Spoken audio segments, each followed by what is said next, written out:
बुद्ध का एक शिष्य उनका उपदेश सुनकर भिक्षु हो गया। वह एक दिन नगर में भिक्षा मांगने के लिए गया। नियम था कि 3 घरों में भिक्षा मांगी जाती थी। बुद्ध के लगभग सारे शिष्य युवक थे। वह भी युवक भी शरीर से कठिल और सुंदर था। एक तो वह युवक के रंग में रंगा हुआ था, अर्थात तन में आकर्षण था। दूसरा मन पवित्र था, अर्थात मन में ईश्वरीय शक्ति भरी हुई थी। जिसका तन और मन दोनों सुंदर है, वह परमात्मा के निकट है। वह भिक्षु एक घर के सामने भिक्षा मांगने के लिए रुका। वह मकान बास बनदता नाम की एक वेश्या का था। वह भिक्षु का आवाज सुनकर तुरंत घर से बाहर आई और दरवाजे पर देखा कि एक सुंदर नौजवान जिसका शरीर गठा हुआ है एवं उसका मुख एक अलौकिक आभास से युक्त है। उसको देखकर ऐसा लग रहा था कि वह भिक्षु युवक शांति और आनंद में डूबा हुआ है। वेश्या उसे देखकर हैरान रह गई, जबकि वह स्वयं भी बहुत सुंदर थी। सारा वैशाली नगर उसके पीछे घूमता था। वह हमको स्वीकार कर ले, हमसे विवाह कर ले, पर वह किसी को भी स्वीकार नहीं करती थी। उस बलिष्ठ और सुंदर नौजवान भिक्षु को देखते ही बाष्प बंधता उसे अपना दिल दे बैठी। उसने भिक्षु से कहा, घर के भीतर आओ, तनिक बैठो। भिक्षु ने इनकार कर दिया। देवी मैं अभी नहीं आ सकता हूँ। वेश्या ने कहा, भिक्षु कभी इनकार नहीं करते, कोई बुलाए तो जाना चाहिए। मेरे भवन के भीतर आओ। हे भिक्षु, अगर भीतर आओगे तो कुछ न कुछ तो पाओगे ही। भिक्षु ने कहा, अगर कुछ देना है तो दरवाजे पर ही दे दो। उस वेश्या का दिल और दिमाग उस युवक के आकर्षण में बिल्कुल ही डूब चुका था। उसको कुछ सुनाई ही नहीं पड़ रहा था। वह भिक्षु कुछ क्षण रुककर आगे की ओर बढ़ गया। दासिन ने आकर कहा, अब द्वार पर कोई नहीं है, भीतर चलो। बस बनदता की तंत्रा टूटी।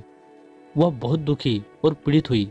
जब स्त्री के परने निवेदन को कोई पुरुष ठुकरा देता है तो उसकी हालत बहुत खराब हो जाती है।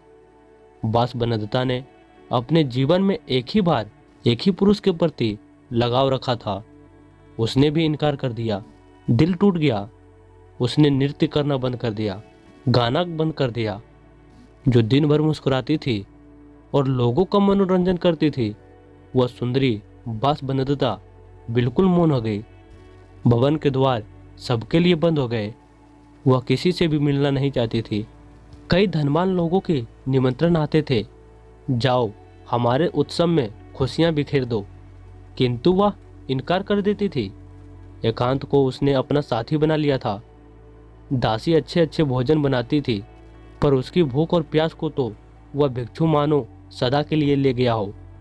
बास बनदता को रात दिन वह भिक्षु याद आता था। वह बहुत कमजोर और बीमार रहने लगी। कहते हैं कि चिंता चिता से बड़ी होती है। चिता एक बार जलाती है और चिंता सदैव जलाती रहती है। वह कहीं आती जाती नहीं थी। वह एक ही स्थान पर लेटे लेटे उसके शरीर में कई जख्म हो गए। उसकी सुंदरता और सुंदरता में बदल गई। अब उसे देखना भी कोई पसंद नहीं करता था। बहुत समय बाद फिर वही भिक्षु उसी नगर में पुनः आया। उसे मालूम पड़ा कि बास बनदता बहुत बीमार है, उसकी हालत खराब है। भिक्षु उसके द्वार पर गया।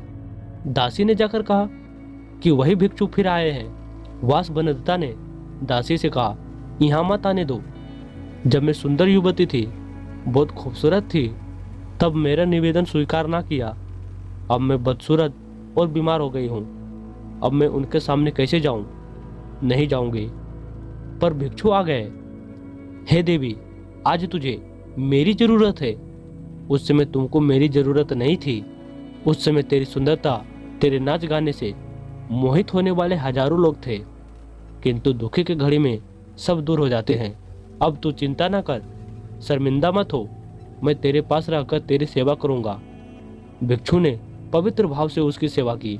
बास बनदता की वासना मिट गई। उसकी विवेक जाग उठा।